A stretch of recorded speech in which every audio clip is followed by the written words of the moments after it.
دوسری قسم کے لوگ جو ان سے کچھ کم درجہ رکھیں گے لیکن ان کو بھی اللہ تبارک و تعالی جنت کے اندر مقام عطا کرے گا، اور اللہ تبارک و تعالی ان کو بھی انعام سے نوازیں گے، لیکن وہ انعام اتنا زیادہ اونچا نہیں ہوگا، کچھ کم درجے کا ہوگا، عام ایمان والوں کا انعام۔ جیسے ہم لوگ اللہ تبارک و تعالی اپنے ایمان کی وجہ سے ایسے لوگوں کو بدلہ دے گا اور وافر بدلہ ملے گا، یہ دوسرے قسم کے لوگ۔ اور تیسرے قسم کے لوگ وہ ہوں گے جن کو ان کا نامہ اعمال بائیں ہاتھ میں ملے گا۔ یہ تباہی کی علامت ہوگی کہ اب ایسے لوگوں کو جہنم رسید ہونا ہے۔ ایسے لوگوں کا حال بہت خطرناک طریقے سے اس صورت میں بیان ہوا ہے، ہم اللہ تعالیٰ کی پناہ مانگتے ہیں۔ تو تین طرح کے لوگ اس صورت کے اندر بیان ہونے والے، ایک تو خاص قسم کے لوگ، مقرب لوگ، نمبر دو وہ لوگ جن کو ان کا نامہ اعمال دائیں ہاتھ میں ملے گا، دائیں طرف والے، وہ بھی اچھی حالت میں ہوں گے لیکن ان کی حالت اتنی زیادہ اچھی نہیں ہوگی جتنی زیادہ تقرب والوں کی حالت ہوگی۔ اور تیسرے قسم کے وہ لوگ ہوں گے جن کو ان کا نامہ اعمال بائیں ہاتھ میں دیا جائے گا، وہ تباہی کے دہانے پر گریں گے اور اللہ تبارک و تعالیٰ ان کو تباہ کرے گا۔ اس صورت کے اندر ایک مضمون تو یہ ہے میرے عزیزو، جو دوسرا مضمون اس صورت کے اندر بیان ہوا ہے نا، وہ قرآن کے بارے میں بیان ہوا ہے کہ اللہ تبارک و تعالیٰ کی جو یہ بھیجی ہوئی کتاب ہے اس کے حق ہونے میں کوئی شک نہیں، یہ بالکل حق کتاب ہے، آدمی کو چاہیے کہ وہ اس کو حق سمجھے۔ اور جو تیسرا مضمون اس صورت کے اندر بیان ہوا ہے وہ ہے انسان کا وجود اور اس پر کی گئی نعمتیں۔ اللہ تبارک و تعالیٰ نے ہم کو ایک منی کے نطفے سے پیدا کیا، ہم سب اللہ تبارک و تعالیٰ کی نظر کے اندر برابر ہیں، کسی کالے کو کسی گھورے پر فضیلت نہیں، کسی گھوڑے کو کسی کالے پر فضیلت نہیں۔ ہاں، اس آدمی کو دوسرے پر فضیلت ہے جس کے دل کے اندر تقوی ہو۔ آدمی کو چاہیے کہ اللہ کا شکر ادا کرے، اللہ کو ایک مانے، محمد صلی اللہ علیہ وسلم کو رسول مانے۔ یہ سب چیزیں بنیادی چیزیں ہیں جو اس صورت کے اندر بیان ہوئی ہے۔ تو یہ میں نے آپ لوگوں کے سامنے اس صورت کا خلاصہ بیان کر دیا۔ اس صورت کے جو مضامین ہیں، ان مضمون میں سے ایک مضمون یہ ہے کہ قرآن اللہ تبارک و تعالیٰ کی بھیجی ہوئی کتاب ہے اور اس کے حق ہونے میں کوئی شک نہیں۔ وجہ اس کی یہ ہے کہ ایک تو اس کے اندر جو فصاحت اور بلاغت موجود ہے، جس طرح کی عربی اس کے اندر استعمال ہوئی ہے، ایک عربی لکھا پڑھا شخص بھی اس جیسا کلام بیان نہیں کر سکتا۔ مشرکین نبی کریم صلی اللہ علیہ وسلم کے خلاف ہو گئے اور انہوں نے تلوار اٹھانا برداشت کیا لیکن قلم اٹھانا برداشت نہیں کیا، کیونکہ وہ سمجھتے تھے کہ قلم سے ہم اس طرح کا کلام بنا ہی نہیں سکتے، تو مارنے دھارنے کے لیے تیار ہو گئے لیکن اس جیسا کلام بنا نہ سکے۔ یہ دلیل ہے کہ یہ قرآن حق ہے۔ نیز قرآن کے اندر آپ بہت سی ایسی چیزیں دیکھو گے جو ہمیں یہ بات بتاتی ہے کہ یہ اللہ تبارک و تعالیٰ کی سچی پکی کتاب ہے۔ قرآن کے اندر ایک سورت ہے، سورہ فتح، انا فتحنا لک فتحا مبینا، جو انشاءاللہ آج جو تراویح ہونے والی ہے نا اس میں حفاظ پڑھیں گے۔ یہ سورہ فتح، انا فتحنا لک فتحا مبینا، اس کے اندر یہ بات اللہ تبارک و تعالیٰ نے بتائی ہے کہ ہم نے اے محمد تم کو ایک کھلی ہوئی فتح دی۔ اب جس وقت یہ صورت نازل ہوئی تھی نے، کہا جاتا ہے کہ صلح حدیبیہ واقع ہوئی تھی سن ہجری 6 میں، اور صلح حدیبیہ کے بارے میں آپ لوگوں کو پہلے بتا چکا ہوں کہ بہت دب کر مسلمانوں نے صلح کی تھی۔ حضرت عمر غصے میں بھی آ گئے تھے اور نبی کریم صلی اللہ علیہ وسلم سے ذرا اونچی آواز میں بات بھی کر لی تھی، جس کے بارے میں حضرت عمر یہ کہتے ہیں کہ وہ اونچی آواز میں جو میں نے حضور کے ساتھ ذرا بات کر لی تھی نا اس وقت جوش ہی جوش میں، اس کے لیے میں نے کئی اعمال کیے، یہ امید رکھتے ہوئے کہ اللہ میرے اس عمل کو اس گناہ کے لیے کفارہ بنا دے جس میں نے حضور کے ساتھ ذرا اونچی آواز میں بات کی تھی۔ یہ صلح حدیبیہ، مسلمانوں نے بڑی دب کر صلح کی تھی، لیکن اسی صلح کو اللہ تبارک و تعالیٰ قرآن کے اندر کہہ رہے ہیں کہ یہ کھلی ہوئی فتح ہے۔ انا فتحنا لک فتحا مبینا، یقین جانو ہم نے تمہارے لیے ایک کھلی ہوئی فتح عنایت فرمائی۔ اب کوئی بھی آدمی ایسا ہوگا کبھی بھی اس دبی ہوئی صلح کو کھلی ہوئی فتح کہہ ہی نہیں سکتا، لیکن اللہ نے کہا تھا تو یہ پیشین گوئی اللہ کی جانب سے جو ہوئی تھی حرف بحرف صادق ہوئی۔ 2 ہی سال کے اندر نبی کریم صلی اللہ علیہ وسلم 10,000 کا لشکر لیتے ہیں اور مکہ پر قابض ہو جاتے ہیں. پورا جزیرۃ العرب حضور کے کنٹرول میں آ جاتا ہے. 10 ہی سن ہجری 10 ہی کے اندر 10,000 کے مجمع کے ساتھ 2 ہی سال میں. کیونکہ وہ جو صلح جو ہوئی تھی وہ اگرچہ دب کر ہوئی تھی، لیکن اس کے اندر ایک پہلو یہ تھا کہ محمد صلی اللہ علیہ وسلم اپنا دین کھل کر پھیلا سکتے ہیں، کوئی رکاوٹ حضور کو ہوگی نہیں. تو جب رکاوٹ ہوئی نہیں، حضور نے کھل کر دین پھیلایا تو بہت سے لوگ دین میں آئے. اتنے سب لوگ دین کے اندر داخل ہوئے کہ حضور 2 ہی سال کے اندر مکہ پر قابض ہو گئے. جزیرۃ العرب حضور کی مٹھی میں آ گئے. قرآن نے پہلے ہی یہ بات کہہ دی تھی، 2 ہی سال میں پوری ہوئی یا نہیں. اسی طرح قرآن کے اندر ایک آیت ہے، ان الذی فرض علیک القرآن لرادک الی معاد، سورہ قصص کی آیت ہے. یہ تراویح کے اندر ہو چکی ہے آیت. اس کے اندر نبی کریم صلی اللہ علیہ وسلم کو یہ بات کہی جا رہی ہے کہ اللہ ہی ہے وہ جس نے قرآن کی ذمہ داری تم پر رکھی، اور اللہ نے یہ ذمہ اپنے اوپر لے لیا ہے کہ اے محمد تم کو اس جگہ واپس لوٹا دے گا وہ جہاں تم کو انسیت ہے. اب حضور کو اس وقت مکہ سے نکالا گیا تھا، اور مکہ جو حضور نے چھوڑا تھا وہ اپنے اختیار سے نہیں چھوڑا تھا، مجبور ہو کر چھوڑا تھا. یعنی حضور کے لوگوں نے دھکے مار مار کر نبی کریم صلی اللہ علیہ وسلم کو نکالا. اگر حضور وہاں سے نہ نکلتے تو حضور کی جان پر بات آ بنتی. اتنے خطرناک اور سنگین حالات ہو گئے تھے. حضور جا رہے ہیں راستے میں، اور پھر ہجرت کے دوران مکہ کی طرف جو مقام جحفہ کا راستہ ہے نا، وہاں پر حضور پہنچتے ہیں تو مکہ کی بہت یاد آتی ہے کہ یہ میرا وطن ہے یہ. اور ایک آدمی کو اپنے وطن کی یاد آئے گی، کس کو نہیں آتی. تو حضور کو اپنے وطن کی بہت زیادہ یاد آنے لگی. اس وقت اللہ نے یہ آیت اتاری کہ اللہ ہی ہے وہ جس نے تم پر قرآن کی ذمہ داری رکھی ہے، اور اللہ نے اپنے ذمہ لے لیا یہ کہ وہ تم کو تمہارے اس وطن کی طرف واپس لوٹائے گا جس سے تم کو انسیت ہے.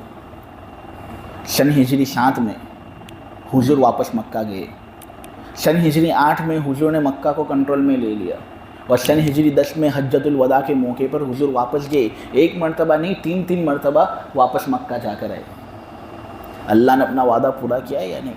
اب ایک کتاب جو جھوٹی ہو، اتنے سب واقعات اس کے اندر ایک ساتھ کس طرح جمع ہوتے ہیں جو حرف بحرف سچے بھی ہوتے ہیں.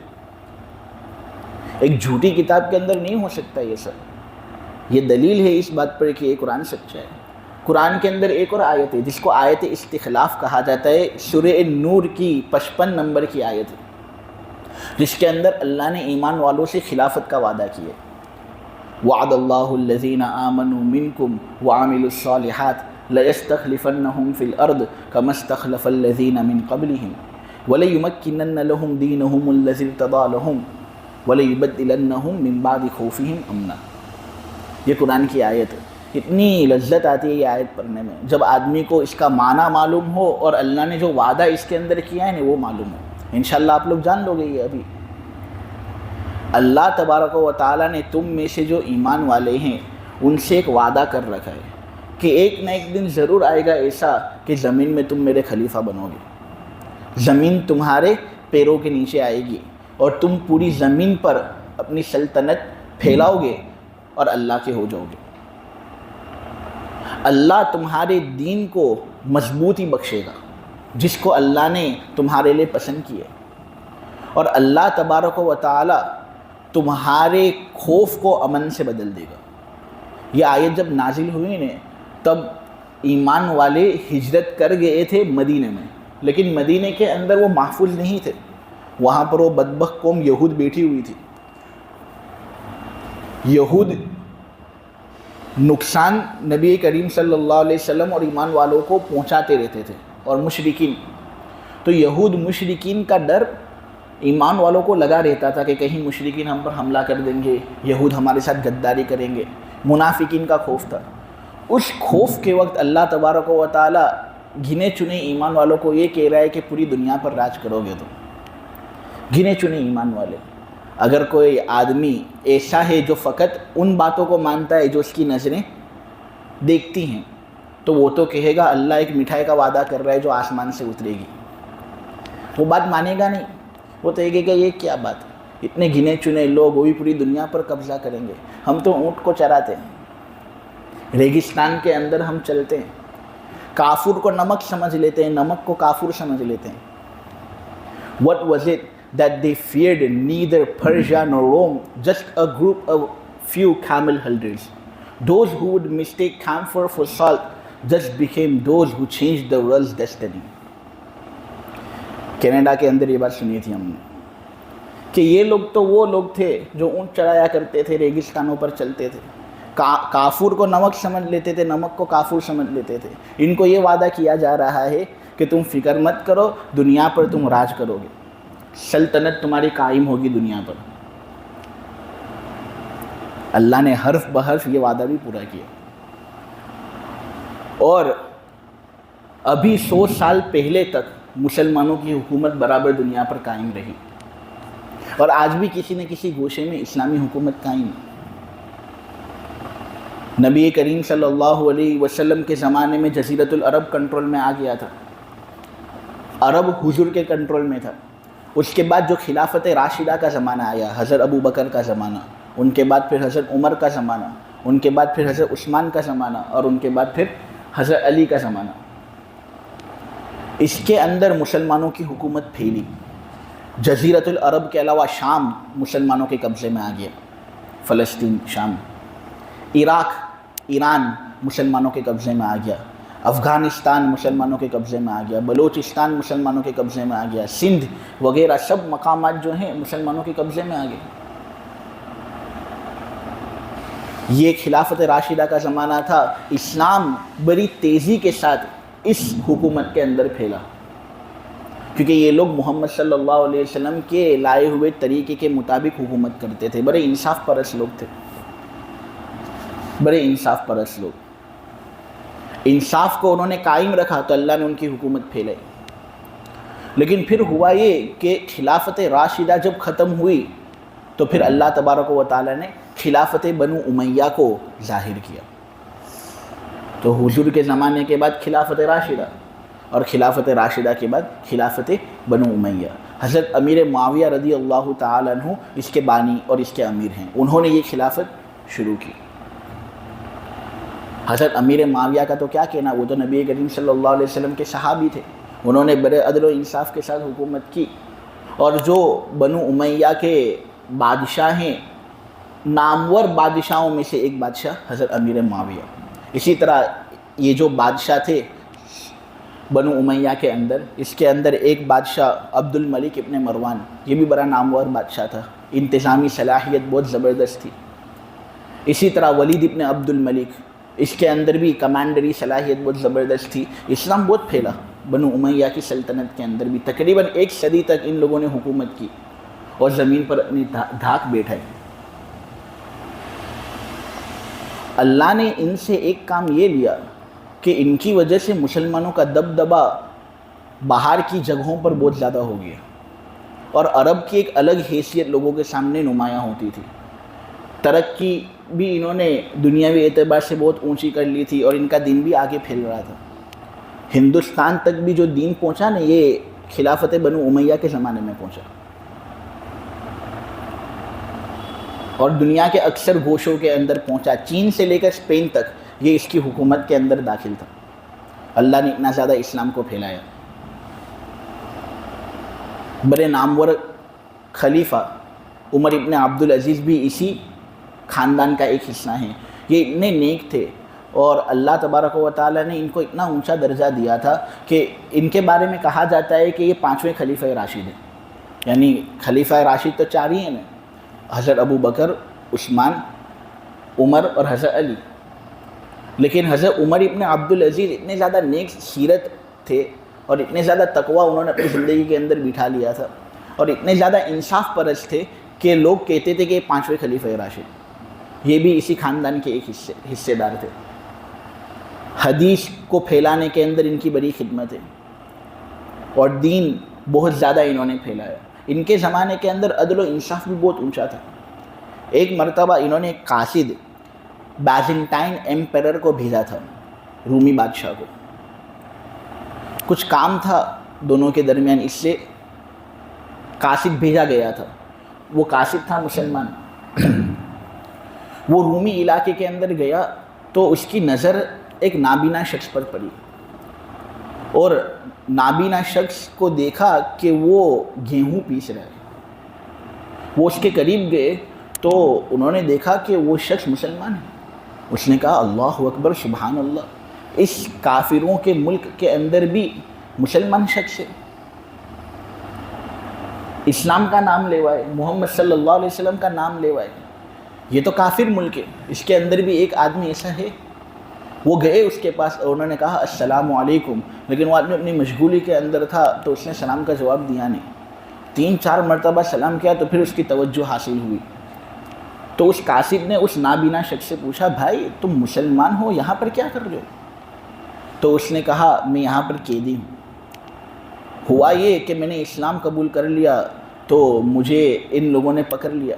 انہوں نے بہت کہا مجھے کہ تو اسلام چھوڑ دے، واپس عیسائی مذہب اختیار کر لے، لیکن میں نے بات مانی نہیں. آخرکار جو رومی بادشاہ ہے اس نے مجھے دھمکی دی کہ اگر تو اسلام کو چھوڑے گا نہیں اور عیسائی مذہب قبول نہیں کرے گا تو یہ جو تیری دونوں آنکھیں ہیں اس کو میں باہر نکال دوں گا. میں نے کہا میں اسلام کو اس طرح چھوڑنے والا نہیں، اس مذہب سے تو مجھے دلی لگاؤ ہو گیا، میرے دل کے اندر چسپاں ہو گیا، یہ اس کا رنگ چڑھ گیا، اب یہ رنگ اتارنا میرے لیے ناممکن. تو آنکھیں لینی ہو تو لے لو، آنکھیں تمہارے لیے تحفہ تمہیں، لیکن میں اپنا دل بدل نہیں سکتا، اپنا ایمان بدل نہیں سکتا.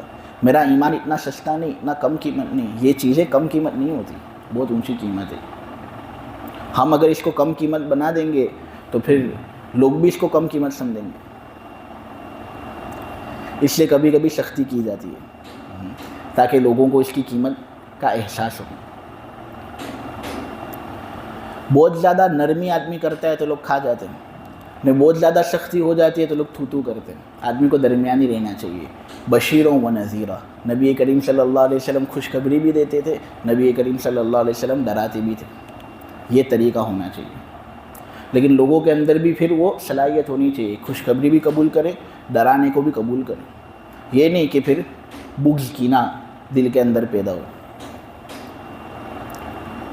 تو اس نے کہا کہ میری آنکھیں تجھے تحفہ، لیکن میں اپنا دل دینے والا نہیں ہوں. تو وہ رومی بادشاہ غضب کے اندر آ گیا اور دونوں آنکھیں اس کی باہر نکال لی. اس نے قاصد سے یہ سب باتیں کہی، یہ قصہ سنایا اور کہا کہ اس نے پھر مجھے یہاں گیہوں پیسنے کی نوکری پر لگا دیا ہے، میں قید ہوں اس کے، یہاں پر روزانہ مجھے کھانا دیتا رہتا ہے. قاصد فوراً حضرت عمر ابن عبدالعزیز کے پاس گیا اور کہا کہ اس رومی علاقے کے اندر بھی ایک نابینا شخص ہے ایسا جو اسلام کا نام لے رہا ہے اور اس کے ساتھ یہ سلوک کیا گیا. وہ قاصد کہتا ہے میں نے حضرت عمر ابن عبدالعزیز کو دیکھا کہ نہ رو پڑے، ان کی آنکھیں اتنی زیادہ تر ہو گئی کہ ان کی داڑھی پوری بھیگ پڑی. اور پھر انہوں نے فوراً قلم نکالا اور ایک خط رومی بادشاہ کے نام لکھا.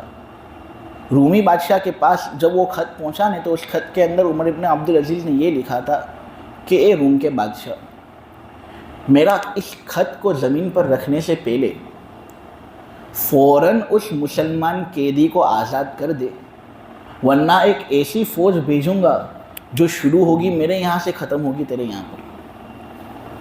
میرا اس خط کو نیچے رکھنے سے پہلے وہ بھیگی بلی کی طرح عاجز آ گیا، اس نے اس مسلمان قیدی کو آزاد کر دیا. تو یہ تھے منصف لوگ، انصاف پرست لوگ، ایک ایک مسلمان قیدی کے لیے اپنی فوج کو دام پر لگانے کے لیے تیار.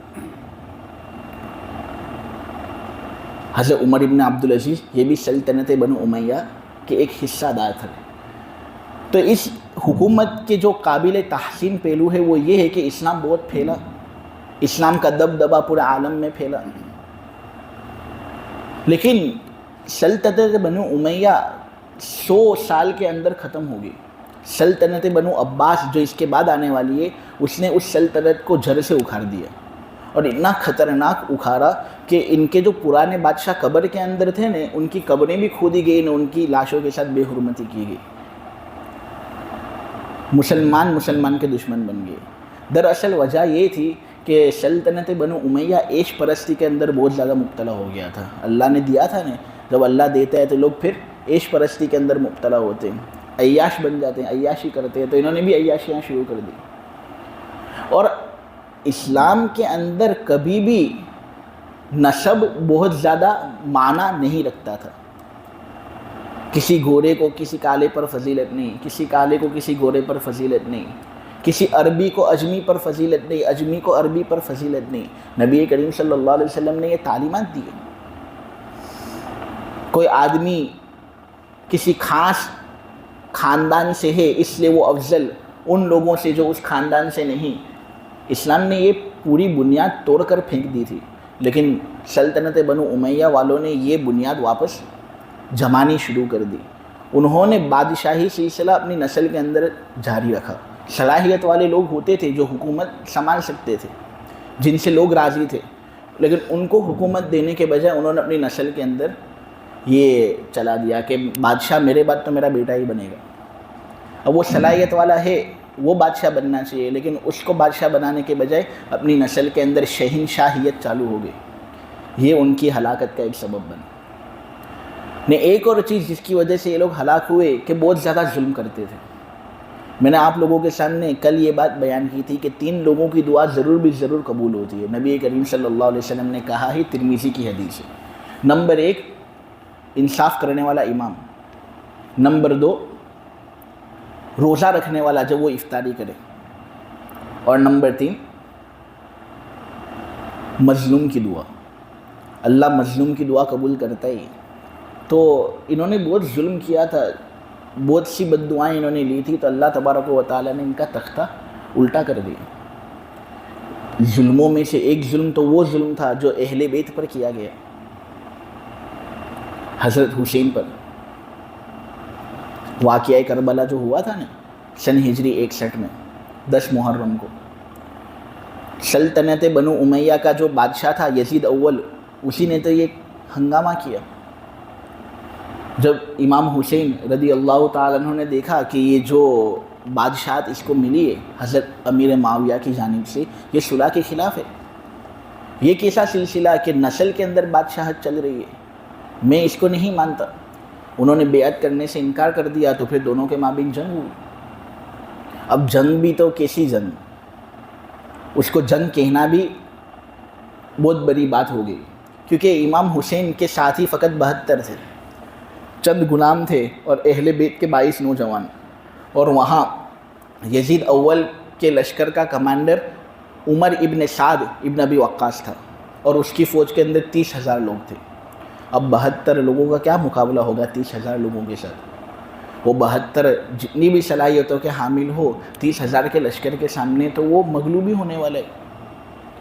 مغلوب ہوئے, اور اتنے خطرناک مغلوب ہوئے کہ عمر ابن سعد نے نبی کریم صلی اللہ علیہ وسلم کے خاندان کو پورا ختم تو کیا, اور پھر دفنانے کی بھی توفیق اللہ نے ان کو نہیں دی.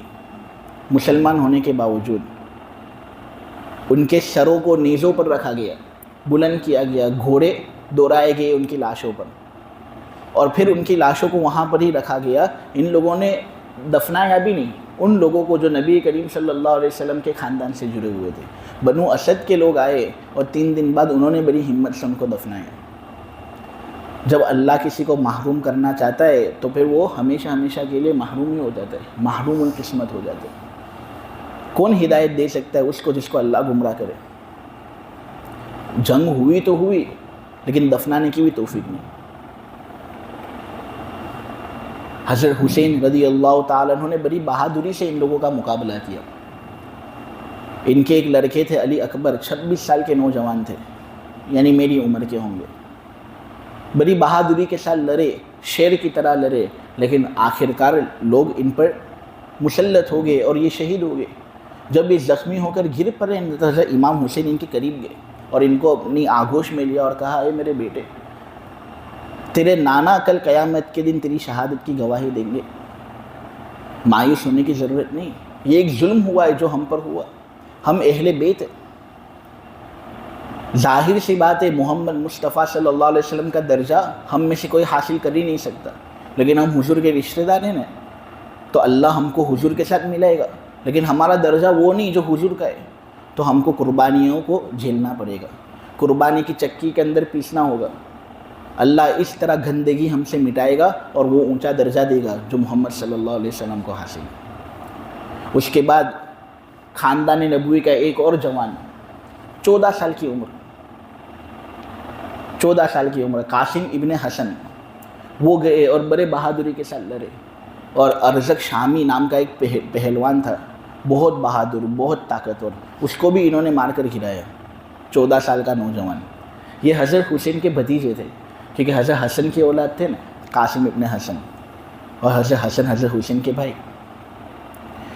انہوں نے ارزق شامی پہلوان کو جب قتل کیا نا، تو بہت سے دشمنوں نے ان کو اپنی آنکھوں میں لے لیا، گدھ کی طرح ان پر حملہ کر گئے، اور اس 14 سال کے نوجوان کو بھی انہوں نے چھوڑا نہیں۔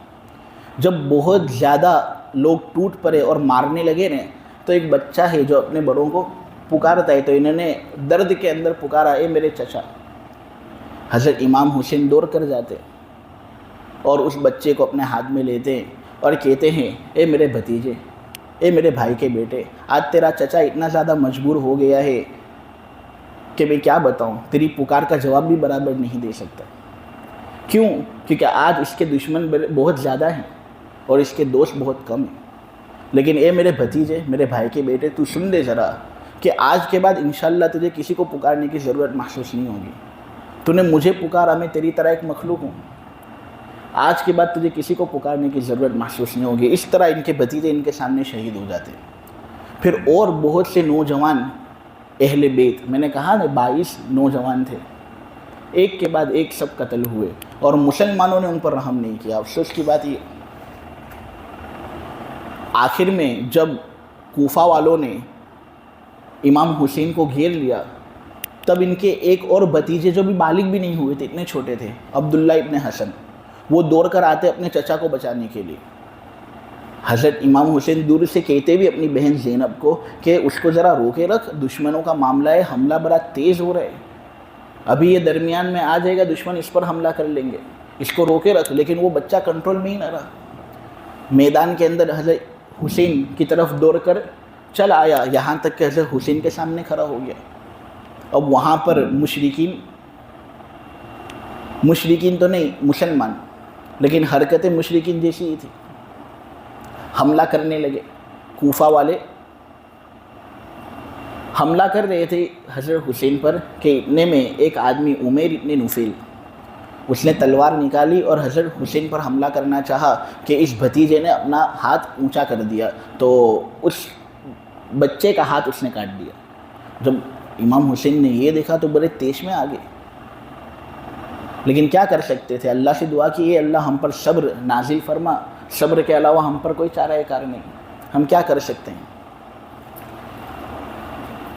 اور اتنے میں پھر بہت سے اور لوگ آئے، اس میں سے ایک نے، ہرملہ نے تیر نکالا اور تیر کا نشانہ بنا کر اس بچے کو امام حسین کے سامنے قتل کر دیا۔ اس کے بعد امام حسین دوڑ کر جاتے ندی کے پاس، کیونکہ 3 دن سے انہوں نے پانی دیا نہیں تھا، پانی ملا نہیں تھا، تو پانی پینے کے لیے جاتے ہیں، لیکن وہاں پر اہل کوفہ گھیر لیتے ہیں، ان کو پانی نہیں پینے دیتے۔ اتنے میں امام حسین توجہ کرتے ہیں ان پر اور کرتے ہیں اور کہتے ہیں کہ اے کوفہ کے لوگوں، تم مجھے پانی پینے سے روکتے ہو، یہ تو کیسی جنگ کہ پانی پینے سے روکا جائے؟ تم قیامت کے دن کیا کرو گے اس وقت جب تم میرے نانا کے پاس آؤ گے؟ قیامت کی گرمیاں تم بھول گئے، اس کی سختیاں تم بھول گئے، وہاں پر تم کو بھی پیاس لگے گی نا۔ تو جب حوض کوثر کے پاس میرے نانا ہوں گے اور پانی مانگنے کے لیے تم لوگ وہاں پر آؤ گے تو اس وقت کیا کرو گے؟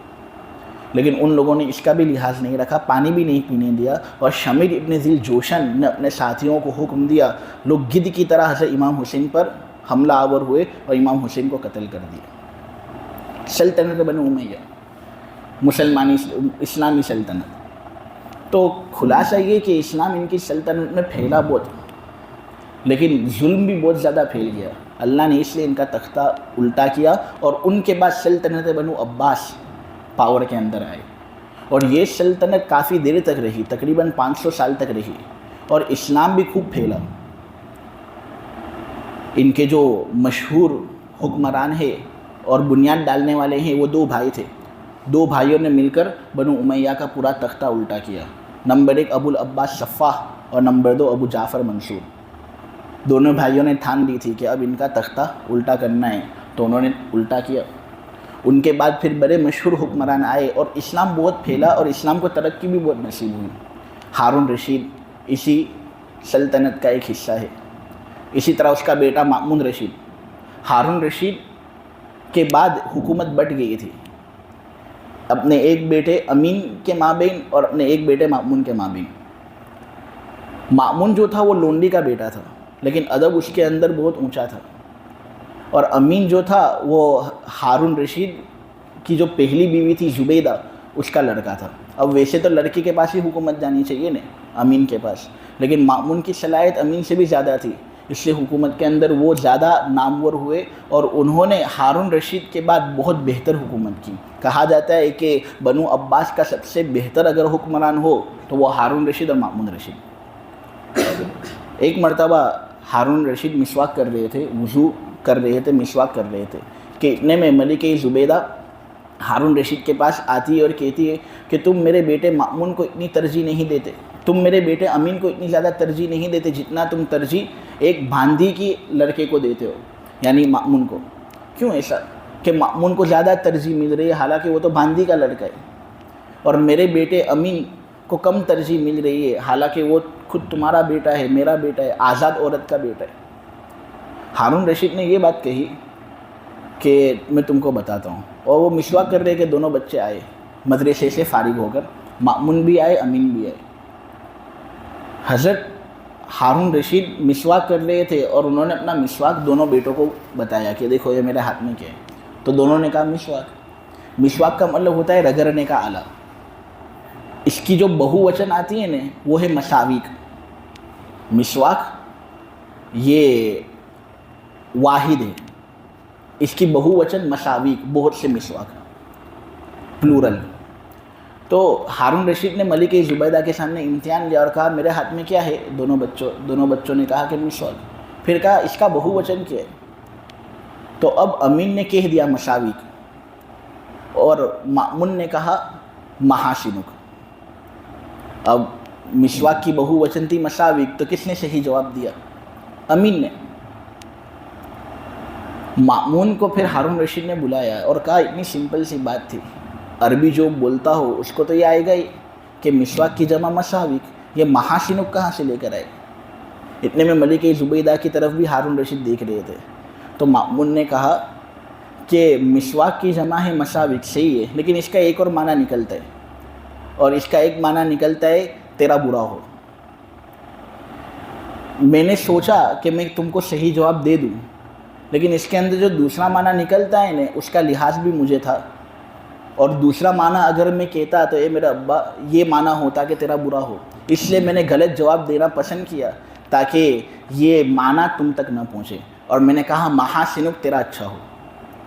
یعنی امین نے صحیح جواب تو دیا لیکن اس کے اندر اس نے ادب کا خیال نہیں کیا, اور مأمون نے غلط جواب دیا لیکن ادب کا خیال رکھا. ہارون رشید نے ملکہ زبیدہ کی طرف دیکھ کر کہا دیکھو اس لیے میں مأمون کو ترجیح دیتا ہوں, اور مأمون نے پھر بہت اچھی حکومت کی. لیکن اس حکومت کی تباہی جب منگولوں کے ہاتھوں ہوئی, گنگس خان, ہلاکو خان نے اس حکومت کو تباہ کیا, اور اتنا خطرناک طریقے سے تباہ کیا کہ اس پر تو مستقل ایک بیان دیا جا سکتا ہے, اور شاید آپ لوگوں نے سنا بھی ہو کہ گھوڑے روندائے گئے تھے اور مسلمانوں کا نام و نشان مٹا دیا تھا ان لوگوں نے. اس کی بنیادی وجہ بھی علماء نے یہ لکھی ہے کہ یہ بھی اگرچہ بنو امیہ سے اچھے تھے لیکن عیش پرستی میں بہت مبتلا تھے, اور ان کے اندر بھی جو خلافت کا سلسلہ تھا وہ نسل کے اندر چلتا تھا کہ میرا بیٹا خلیفہ بنے گا, میرا بیٹا خلیفہ بنے گا. تو اس طرح نسب کو ترجیح دینے کے اندر ان لوگوں نے اپنا ہلاکی کا سامان مہیا کر دیا. اس کے بعد پھر عباسی سلطنت اگرچہ کمزور تھی لیکن کچھ نہ کچھ شکلوں کے اندر باقی رہی, اور پھر آخر میں سلطنت عثمانیہ نے زور پکڑا, اور یہ وہ آخری خلافت تھی جو مسلمانوں کی اس دنیا کے اندر تھی. عثمان اول جو ارطغرل غازی کا بیٹا تھا اس کے ذریعے سے یہ سلطنت قائم ہوئی, اور اس کے اندر مسلمانوں نے بہت اچھی حکومت کی. اب یہ سوال پیدا ہوتا ہے کہ